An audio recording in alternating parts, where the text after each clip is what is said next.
Talk travel solutions, cab, bike और auto, बस recharge करो और अपनी गाड़ी बिना कमीशन खुद चलाओ। टॉक, बोलो और चलो। अस्सलाम वालेकुम नाज़रीन, आइए नजर डालते हैं देश और दुनिया के खबरनामे पर। और इस वक्त के खबरनामे में सबसे बड़ी खबर आ रही है मध्य प्रदेश से। जी हां, मध्य प्रदेश में एक बस एक्सीडेंट हो गया।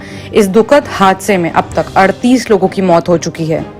आपको बता दें कि मध्य प्रदेश के सीधी इलाके में मंगलवार को सुबह यात्री बस में आ रहे थे, बस में सफर कर रहे थे। वो बस नहर में जा गिरी। उसके बाद मुख्यमंत्री शिवराज सिंह ने अभी बचाव के लिए अपना फोकस शुरू कर दिया है। इस दुख भरे हादसे में अब तक 38 लोगों की डेड बॉडीज मिल चुकी हैं और तकरीबन 50 लोग इस बस में सफर कर रहे थे।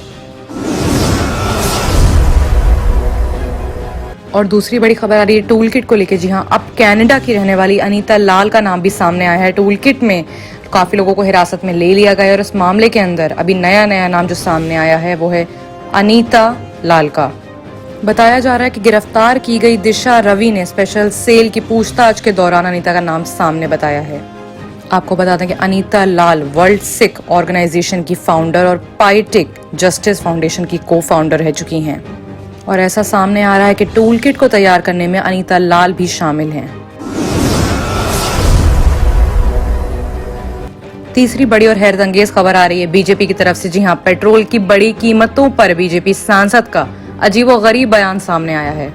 जी हाँ, बीजेपी सांसद महेंद्र सिंह सोलंकी ने कहा है कि अगर पेट्रोल की कीमतें बढ़ रही हैं तो उसी तरह से लोगों की आमदनी भी तो बढ़ी है।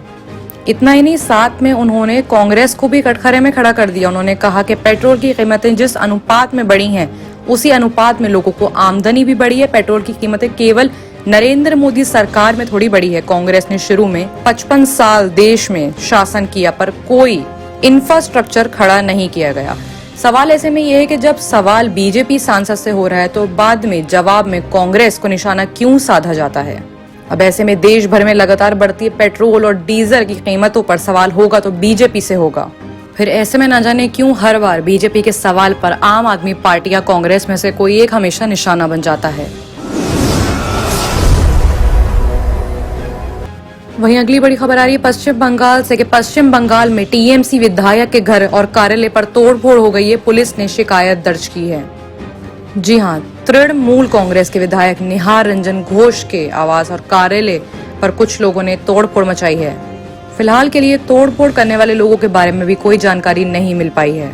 निहार रंजन ने बताया कि मैं अपने कार्यकर्ता के साथ कार्यालय यानी कि ऑफिस में था, तभी अचानक 150 लोग इकट्ठा हुए और तोड़फोड़ करना शुरू हो गए। उन्होंने आगे कहा कि मैंने इन लोगों के खिलाफ पुलिस में शिकायत दर्ज कर दी है।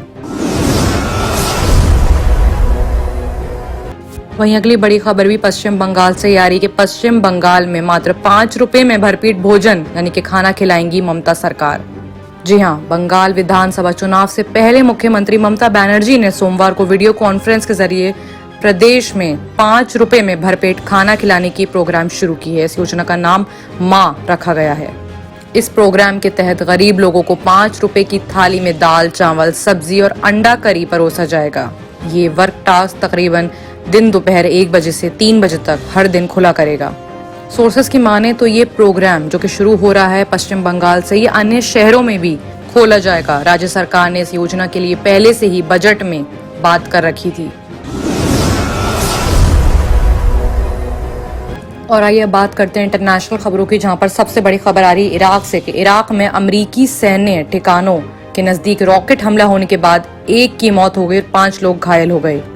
उत्तरी इराक में इरबिल अंतर्राष्ट्रीय हवाई अड्डे के पास रॉकेट हमलों में अमेरिकी सदस्य की मौत हो गई और 5 लोग घायल हो गए। इस हवाई अड्डे के पास ही अमेरिकी सैन्य का अड्डा मौजूद था। वहीं दूसरी दुख भरी खबर आ रही है अफ्रीका से कि अफ्रीका की कांगो नदी में नाव पलटने के बाद 60 लोगों की मौत हो गई और 100 लोग अब तक लापता हैं। बता दें कि नाव में लगभग 700 लोग सवार थे, जिनमें से 100 लोग अभी भी लापता हैं।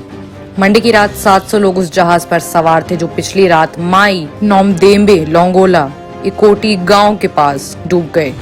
सरकार के मंत्री स्टीव मबिकाई की जानकारी के मुताबिक घटना के बाद से ही लोगों को बचाने की कोशिशें शुरू की जा रही हैं। लोगों को लगातार बाहर निकालने की भी कोशिशें की जा रही हैं। अब तक 60 लोगों की डेड बॉडीज मिल चुकी हैं। इसके अलावा 300 लोगों को सुरक्षित नदी से बाहर निकाल लिया गया है।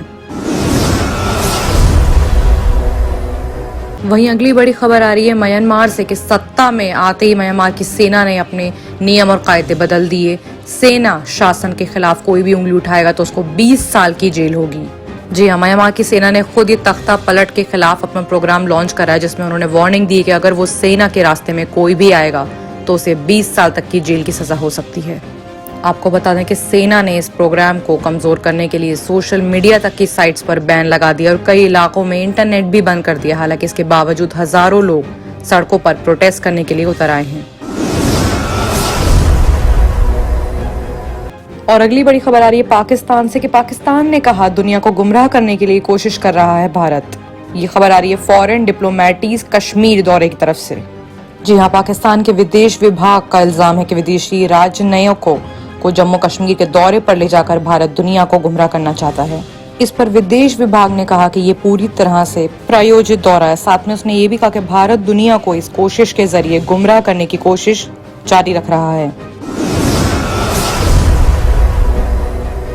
वहीं आखिरी बड़ी खबर आ रही है न्यूजीलैंड से। जी हाँ, न्यूजीलैंड के एक शहर में अगर लॉकडाउन है तो दूसरे ही शहर में जश्न मनाया जा रहा है। एक म्यूजिक कॉन्सर्ट में शामिल होने के लिए तकरीबन 32,000 लोग स्काई स्टेडियम में जुटे हुए हैं। इसको अब तक धरती का सबसे बड़ा शो कहा जा रहा है, जिसमें करीब 32,000 लोग शामिल हुए हैं और आगे भी लोगों के शामिल होने की गहरी आशंका है। इस हिसाब से अगर देखा जाए तो कॉन्सर्ट में शहर की 15% आबादी मौजूद है, क्योंकि अगर बात वेलिंगटन की करी जाए जहाँ पर ये शो हो रहा है तो वहाँ की आबादी करीब 2 करोड़ 16 लाख है। ऐसे में इस कॉन्सर्ट के लिए बाहर मुल्कों से भी लोग आ रहे हैं और ऑस्ट्रेलिया से पहुंचने वाले लोगों को 14 दिन के लिए क्वारंटाइन किया जा रहा है। हेलो, कहाँ है आप? जल्दी आ जाओ। आए अब बीच मिलना है। हाँ, डैडी शादी को राजी हो गए। फोन रखो, मैं चील के जैसा उड़ लेते आ रहा हूँ। भाई मुबारक। इसको बोलते देख, एंड शिकार के टाइम पे पेट खराब होना। अरे जा, ऑटो रिक्शा बंडी कुछ भी देख जा। ऑटो ऑटो ऑटो, अरे ऑटो। अरे क्या हुआ रे? अरे भाई एक भी ऑटो नहीं रुक रहा। अरे तो कैब बुक करना।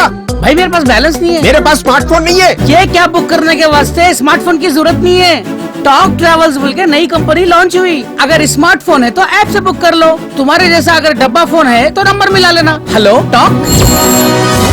हाँ, talk cab at your service sir. जब आपके साथ हो टॉक तो फिर आप कैसा कर सकते वॉक। आए talk travel solutions, cab, bike और ऑटो, बस रिचार्ज करो और अपनी गाड़ी बिना कमीशन खुद चलाओ। टॉक, बोलो और चलो।